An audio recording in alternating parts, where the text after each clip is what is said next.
चुके हैं और उन्होंने यह भी दावा किया कि अगर 1 साल के अंदर 10 लाख नौकरी वो दे देंगे तो मैं उनका झंडा लेकर के घूमूंगा। प्रशांत किशोर जी की कोई विश्वसनीयता है क्या? वो खुद विश्वसनीय है क्या? कभी बंगाल में जाके ममता जी का प्रचार करते हैं, उत्तर प्रदेश में जाके कांग्रेस का प्रचार करते हैं, पंजाब में जाके कांग्रेस का प्रचार करते हैं, आंध्र प्रदेश में जाके वाईएसआर का प्रचार करते हैं। तो उनका अपना कोई विश्वसनीयता है क्या उनकी? वो देखिए, बेसिकली वास्तविकता अगर कहिए तो प्रशांत किशोर जी राजनीतिक व्यक्ति नहीं है, वो व्यापारी है। वो व्यापार करते हैं और अपना ब्रांड, अब आजकल हमको लगता है बेरोजगार हैं वो, या भारतीय जनता पार्टी से हो सकता है कुछ उनका हुआ होगा साठगांठ, लगता तो है कि कुछ भारतीय जनता पार्टी से कुछ गुपचुप उनका हुआ है। तो वो ब्रांडिंग अपनी नहीं करेंगे अगर, तो उनका प्रोडक्ट कौन खरीदेगा? तो जो व्यापारी है, मैंने पहले भी कहा कि राजनीति और व्यापार एक साथ नहीं होता है, या तो राजनीति करिए या व्यापार करिए। तो वो चाहते हैं कि अपने व्यापार को बढ़ाने के लिए राजनीतिक ब्रांडिंग करें। तो राजनीतिक ब्रांडिंग उनके प्रशांत किशोर जी को क्या मालूम है बिहार में क्या विकास हुआ? शिक्षा के क्षेत्र में आज बिहार में लड़के और लड़कियों की संख्या बराबर हो गई है मैट्रिक में। आज बिहार का प्रजनन दर 4.3 से घटकर 2.9 हो गया। नेशनल राष्ट्रीय औसत 2 है, 2% का राष्ट्रीय औसत है। मुख्यमंत्री जी लड़कियों को शिक्षित करने पर जोर दे रहे हैं। साइकिल योजना उन्होंने चलाई प्रोत्साहित करने के लिए, लड़कियों को स्कूल जाने के लिए। मुख्यमंत्री जी ने पोशाक योजना चलाई लड़कियों को प्रोत्साहित करने के लिए, और आज उसका परिणाम है कि मिल रहा है। ये तो डाटा को बताता है कि प्रजनन दर घटाना है तो लड़कियों को शिक्षित करना पड़ेगा, और उस पर मुख्यमंत्री जी ध्यान दे रहे हैं। बिहार में सड़क, कौन ऐसा इलाका है, प्रशांत किशोर जी घूमते होंगे ना, बिहार में घूमे हुए कहीं नहीं है। वो पटना में आते हैं, यहाँ ब्रांडिंग करते हैं, अपना ऑफिस में एसी कमरा में बैठ के, यहीं से फिर दिल्ली चले जाते हैं, कभी बंगलोर चले जाते हैं। उनका जहाँ जहाँ अपना बिजनेस रहता है वहाँ वो जाके देखते रहते हैं। बिहार को देखा कहाँ? बिहार का कोई ऐसा इलाका है? कल मैं आया मधुबनी से, और फुलपरास से हम 6:30 में चले और 10 बजे पटना पहुंच गए। 3.5 घंटा में फुलपरास से पटना आ गए। यही था बिहार। तो बिहार में जो विकास हुआ है, हर क्षेत्र में काम हुआ है। भारत सरकार बड़ा उनका ब्रांडिंग है। भारत सरकार ने बिहार में जो हर घर बिजली की योजना, 7 निश्चय की जो योजना चलाई 2015 में चलाई, और 2015 में जो उन्होंने योजना, वो भी कहेंगे कि हम ही कराए। तो यही ब्रांडिंग है ना। तो जो उन्होंने हर घर बिजली पहुंचाने का काम 2015 में माननीय मुख्यमंत्री नीतीश कुमार जी ने किया, उसमें महागठबंधन की सरकार थी। 2017 में उसको भारत सरकार ने अडॉप्ट कर लिया। तो बिहार का मॉडल है ना ये। हर गांव के गली और नली का पक्कीकरण, यह बिहार का मॉडल है ना।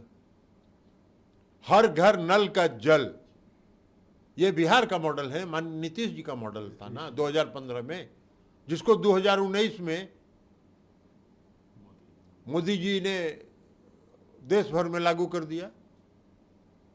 महिलाओं को सशक्त करने के लिए मुख्यमंत्री नीतीश कुमार जी ने महिलाओं को सबसे पहले दिया 50% पंचायती राज व्यवस्था में और नगर निकाय में आरक्षण। उसके बाद पुलिस की नौकरी में उन्होंने 35% का आरक्षण दिया। बिहार के अलावा कोई देश में कोई ऐसा राज्य है जहां इतनी बड़ी संख्या में महिलाएं आपको नजर आएंगी पुलिस फोर्स में? बता दीजिए हमको जरा। उसके बाद हर सरकारी सेवा में, चाहे वो क्लास 1 हो, क्लास 2 हो, हर सरकारी सेवा में 50%, 35% का आरक्षण उन्होंने दिया महिलाओं को। महिलाओं के सशक्तिकरण के लिए, ग्रामीण महिलाओं के सशक्तिकरण के लिए उन्होंने जीविका योजना चलाई। 10 लाख से ज्यादा आज जीविका समूह है पूरे बिहार में। 1 करोड़ से ज्यादा महिलाएं उससे जुड़ी हुई हैं।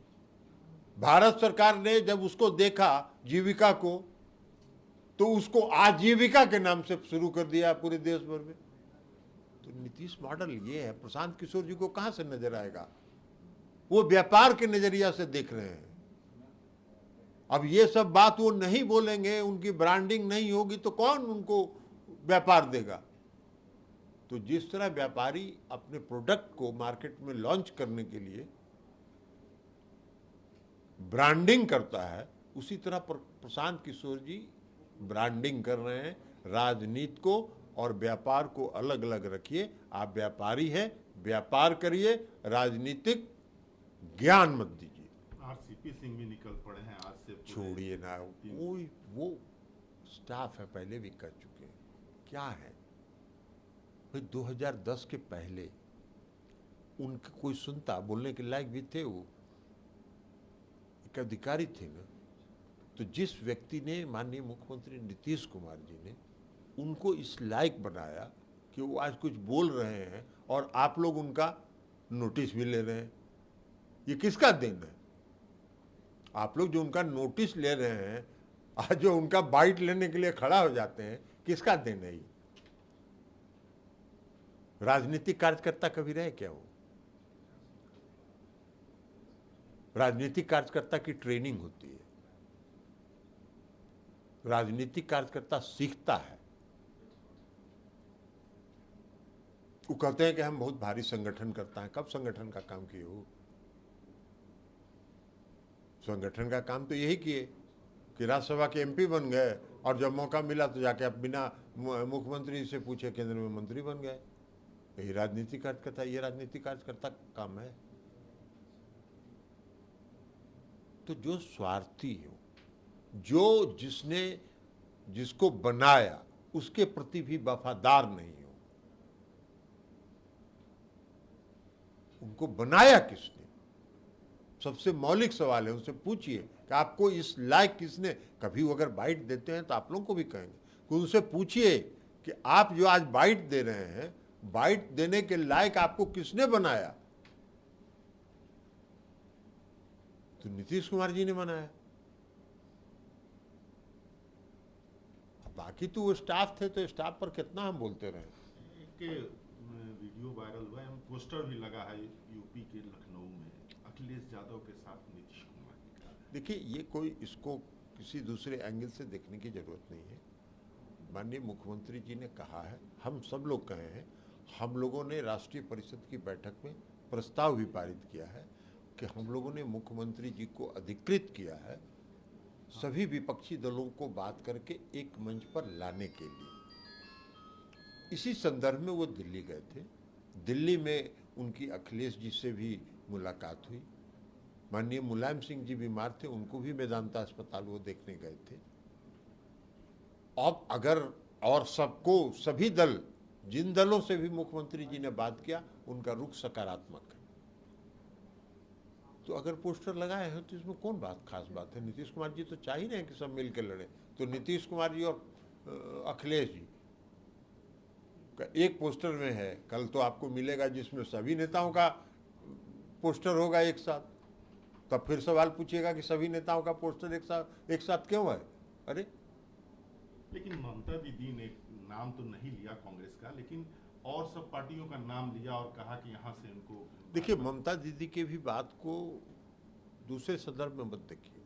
ममता दीदी ने ये कहा है, हमने भी देखा है, ममता दीदी ने ये कहा है कि बंगाल, बिहार, झारखंड और उत्तर प्रदेश, यही 4 राज्य मिलकर मोदी जी को खत्म कर देगा। तो ये सही उन्होंने कहा। भारतीय जनता पार्टी के लोग जितना ढोल बजा रहे हैं क्या है संख्या? 31 की संख्या है, 303 है और 272 चाहिए। तो 31 की संख्या, और ममता दीदी ने कहा है कि ये 4 राज्य मिल के खत्म कर देंगे, तो अब आपको हम बता देते हैं। 18 है आज बंगाल में, 0 पर चले जाएंगे। 17 हैं आज बिहार में, 0 पर चले जाएंगे। तो 18 और 17 35। झारखंड में आज 12 हैं, उत्तर प्रदेश में 65 है, तो वहां से नीचे ही न जाएंगे? तो नीचे ही जाएंगे, झारखंड में भी जाएंगे, वहां भी जाएंगे। तो 35 से ही दोनों हो गया, और बाकी उत्तर प्रदेश और झारखंड ऐड कर देगा तो खत्म है, वो उनका खेल खत्म है 2024 का। लेकिन एक चीज आ रहा है कि यहाँ की सरकार रिमोट कंट्रोल से चल रही है, लालू जी रिमोट कर रहे हैं, दिल्ली जा रहे हैं तो लालू जी अरे कुछ नहीं मिलता है भारतीय जनता पार्टी को बोलने के लिए, तो यही ना बोलेगा। भारतीय जनता पार्टी के पास कुछ बोलने के लायक है नहीं, तो यही सब बोलेंगे। छिटपुट घटना, एक घटना कोई हो गई तो कानून व्यवस्था खराब हो गया। जो भारतीय जनता पार्टी में योगदान दे दिया वो सदाचारी हो गया, जो भारतीय जनता पार्टी से बाहर हो गया वो भ्रष्टाचारी हो गया। भाई कर्नाटक में मुख्यमंत्री किसको बनाया था? भारतीय जनता पार्टी ने येदियुरप्पा साहब को बनाया था ना। तो येदियुरप्पा साहब भारतीय जनता पार्टी के वॉशिंग मशीन में घुस के साफ हो गए। अरे श्वेत पत्र जारी करिए ना, कितना उन पर मुकदमा था, कौन कौन मुकदमा था। तो भ्रष्टाचारी और सदाचारी का परिभाषा जो अपने ढंग से भारतीय जनता पार्टी पेश कर रही है, उसका अलग बात है।